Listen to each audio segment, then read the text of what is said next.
All right, today is the fourth day of our 100-day Kung Fu Challenge. Day 3, the file might have been corrupted or whatever, so we're just going to go through what we learned on the first day was the opening. The second day, we did the opening walking.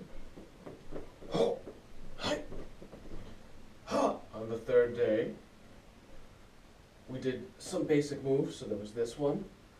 These are things that you should do to warm up.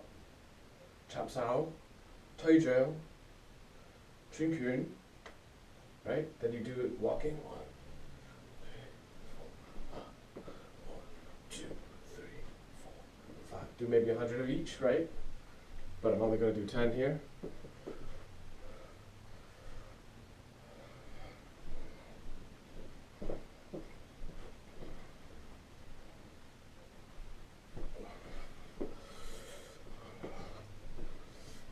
Alright, so I'm only doing 10 of those, but now we're moving on to Sub G. Whether that video eventually of day 3 is shared or not. Alright, so we do the opening for Sub G.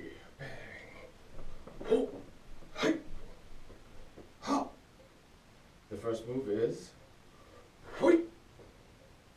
so here, that's it, that's the first move. So there's a simpler way, which is just to go up here. The full technique is around like that.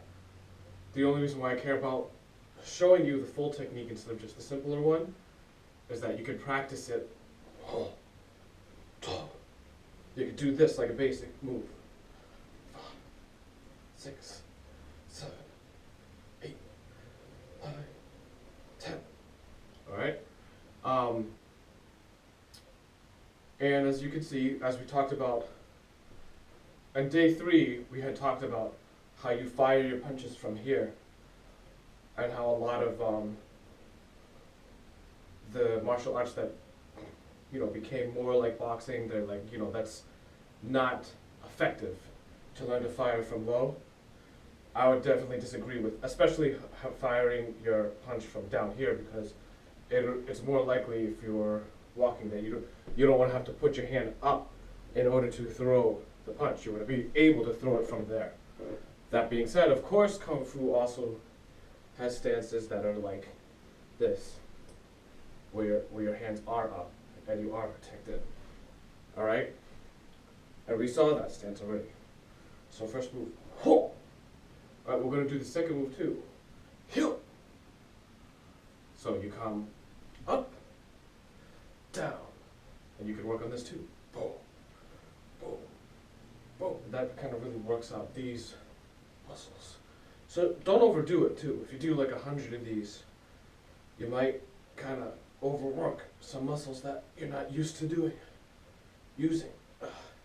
And the stance is just we're standing, and now your knees are bent slightly. So after all that training of like, I have to work on where my stance is, where, I had to have it shoulder width apart. Now we're doing stances where you're just standing there. So that's why I didn't go over that as much when we were talking about horse stance, because eventually it all goes out the window, especially when you start working out in the woods on uneven ground. You don't want to be like, my foot's like this, and I need it to be perfectly lined up, and the ground isn't level, so I can't do it. You'll just have to adapt to the environment. So you learn a little bit about like, okay, your foot should be like this, the front leg should be bent, the back leg straight. A little about, 45-degree angle, whatever. But eventually you kind of don't use that anymore. So that's why I didn't focus on it too much. Alright, so. And third move. Now this is weird. So the hands are turning in a circle here. You want to keep your elbows in. So first let's just learn it for the purposes of the form. You're just making a circle. And it's easier than it looks. It's harder than it looks, because most people will do something weird and not useful.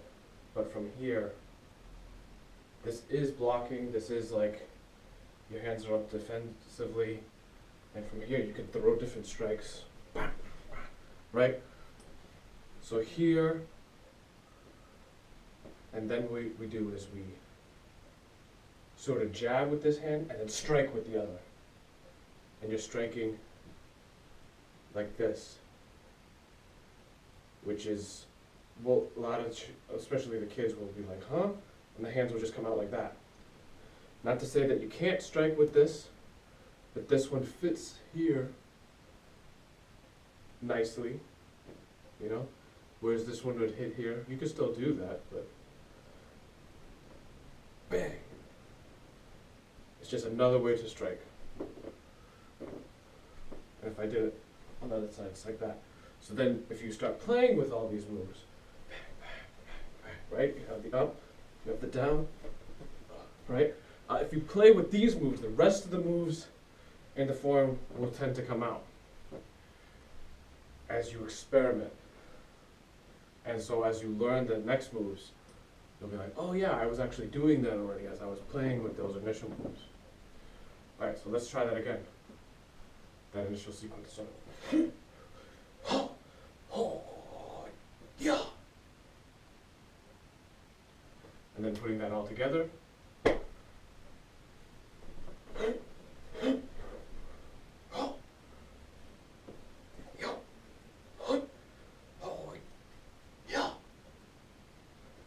Right, so that's day 4.